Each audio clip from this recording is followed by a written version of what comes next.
एक और प्रश्न है कि परिवार नियोजन जैसा अभी चल रहा है उसमें हम देखेंगे कि हिंदू ही प्रयोग कर रहे हैं और बाकी धर्मों के लोग ईसाई मुस्लिम ये इसका कम उपयोग कर रहे हैं। तो ऐसा हो सकता है कि उनकी जनसंख्या थोड़े वर्षों के बाद इतनी बढ़ जाए कि और पाकिस्तान मांग ले और तुर्किस्तान मांग ले और कुछ ऐसी मुश्किलें खड़ी हो जाएं। फिर पाकिस्तान या चीन है, वहाँ जनसंख्या पर रुकावट नहीं तो उसमें अधिक लोग हो जाएंगे और वे हम पर हमला करने की चेष्टा रखते हैं। तो हमारी जनसंख्या कम होने से हमारी ताकत कम हो जाए।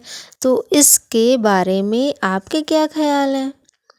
इस संबंध में 2-3 बातें ख्याल में रखनी है।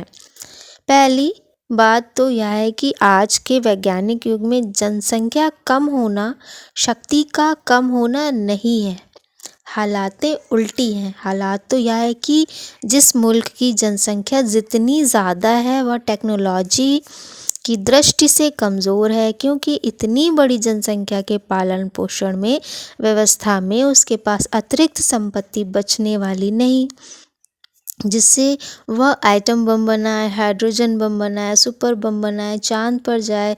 जितना गरीब देश होगा आज वह उतना ही वैज्ञानिक दृष्टि से शक्तिहीन देश होगा। आज तो वही देश शक्ति संपन्न होगा जिसके पास ज़्यादा संपत्ति है, ज़्यादा व्यक्ति नहीं।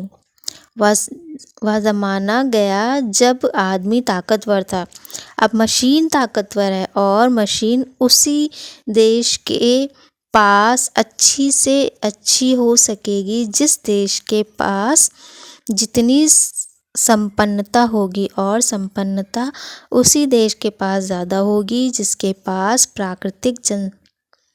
प्राकृतिक संसाधन हैं और जनसंख्या कम है। तो पहली बात कि आज जनसंख्या शक्ति नहीं है और इसलिए भ्रांति में पड़ने का कोई कारण नहीं।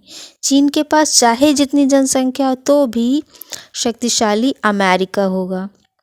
चीन के पास जितनी भी जनसंख्या हो तो भी छोटा सा मुल्क इंग्लैंड शक्तिशाली है। जापान जैसा मुल्क भी शक्तिशाली है। शक्ति का पूरा आधार बदल गया।